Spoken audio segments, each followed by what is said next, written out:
Some news that's just come in within the last hour from the Trust, which runs sport and leisure venues in Sheffield, has revealed that the international swimming and diving venue Ponds Forge won't reopen for the foreseeable future.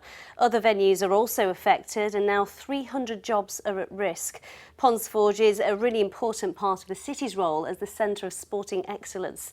Our reporter Mark Ansell is there for us now. Mark, this is a huge blow.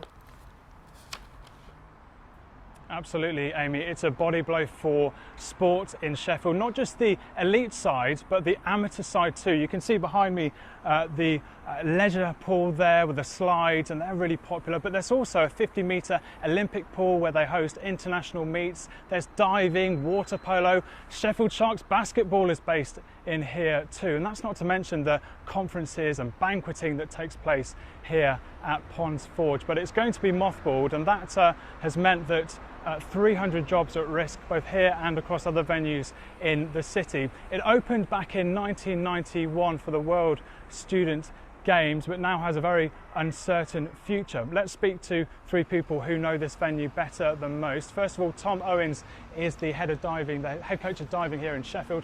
Tom, what's your reaction to today's news? It's devastating, you know, for the nearly 400 people who access this facility or were accessing this facility for diving on a weekly basis, from 6-year-old aspiring Olympians to 60-plus-year-old grannies coming down here to dive. You know, we're essentially left homeless at the minute with no other venues in the city that we can go and dive at, and really, you know, we're left feeling sad but also very anxious about what the future holds without really knowing or understanding, you know, what the prospects are for Ponds Forge. Now, Jack and Ross Haslam have represented GB. They're based here in Sheffield. Ross, first of all, what implications does it have for you as an athlete based out of here? Yeah, so I mean, as Tom said, it's very worrying for us. We're going into the Olympic year again this year. We didn't think that we would have another year at it, but yeah, so we don't really know where we're going to train. We don't know whether it's going to be a permanent relocation or we're just trying to look at options, and honestly I'm trying to get my head around it because we only found this out this morning, so yeah, it's very disappointing. Now, Jack, you've recently retired from diving, but so many athletes are based out of here.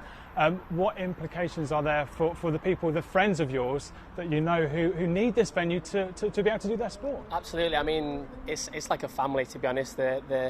The group here, the fact that they've got a facility that is such a mega facility like this and we're not going to be able to use it.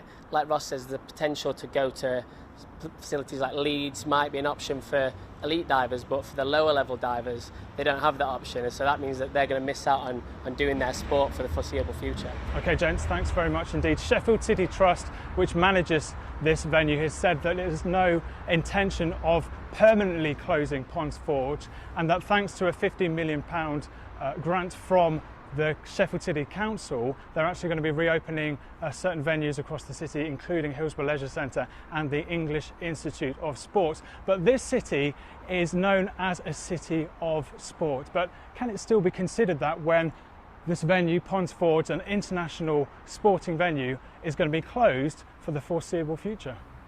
Well, let's hope it can. Thank you, Mark.